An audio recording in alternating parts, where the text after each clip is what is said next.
it's Natalie from Feasting on Fruit, and I finally have a pumpkin recipe for you. It's taken me a little while to get into the pumpkin season baking vibe, but today I have a pumpkin creme brulee recipe for you, and it is possibly the most delicious pumpkin thing I've ever tasted. So the ingredients are 15 ounces of pumpkin in a can or a packaged square thing, 1/2 cup of non-dairy milk, 3/4 cup of coconut sugar or whatever sweetener you like, 2 teaspoons of cornstarch, 1 teaspoon of pumpkin pie spice, and then this is the kind of interesting ingredient. This is hemp tofu, so it's like a soy-free tofu made with hemp seeds. And it's my first time using this product. I've been wanting to try it for a while. And I'm kind of using it in place of like a silken tofu that I used to use in pumpkin pie. So if you want to use silken tofu instead, you can just leave out the non-dairy milk. So this is 8 ounces of the hemp tofu. And I'm going to blend that up with 1/2 cup of non-dairy milk. You want this to be really well blended before you add anything else. So blend it on high, scrape on the sides a few times, and really get it all in there. You don't want any little chunks left. If you're using the silken tofu, you'll just blend that by itself. You don't need the milk at all. And it'll be 12 ounces of silken tofu. So here it is, all creamy and blended.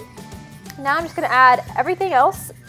And my camera went out and I missed the part where the giant square of pumpkin plopped into the blender, which is really upsetting, but we're gonna have to move forward. So blend all this and you'll end up with basically like a custard. Now I just have 2 little ramekins here. It actually makes enough to fill 3 ramekins probably, maybe 4 if you have smaller ramekins, but I didn't have any other ramekins, so I just ate the rest of the pudding as it is. It's really good before it's baked as well, in my opinion. But just fill them up and then give them a little shake to smooth out the tops, and then we're gonna bake these.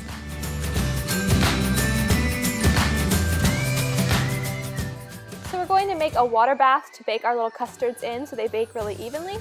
So I'm just using a cake pan here. You want something with pretty tall sides, at least a couple of inches. And you're going to fill it halfway up the sides of the ramekins with boiling water, or at least hot water.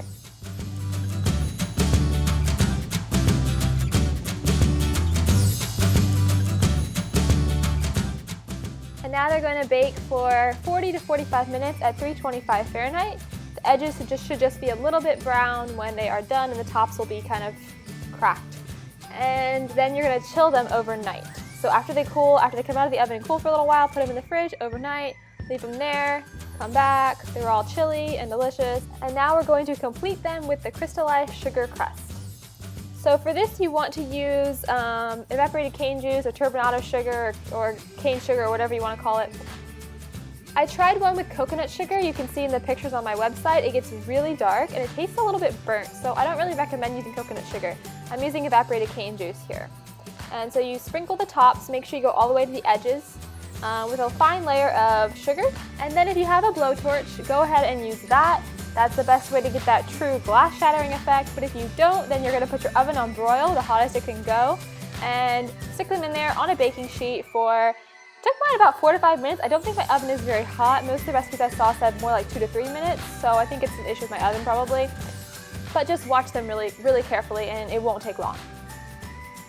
And you want to eat them immediately for that super crystallized, crunchy, sweet top layer, which is the perfect complement to the creamy custard underneath. So here is a little bit of the peek into the inside of it.